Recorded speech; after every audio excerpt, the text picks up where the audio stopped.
Hi everyone, welcome to How to Solution. In this video, I'm going to be showing you guys how you can add a payment method in your Shopify store.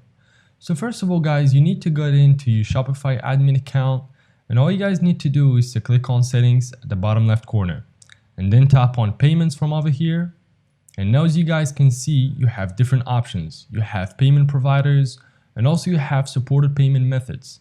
So to add a payment method to your Shopify store, you just need to click on add payment method from over here. And it will take you to this page. And as you guys can see, we have this search bar here. You just need to tap on it and it will give you a lot of payment methods. As you can see, you have, for example, Visa, MasterCard.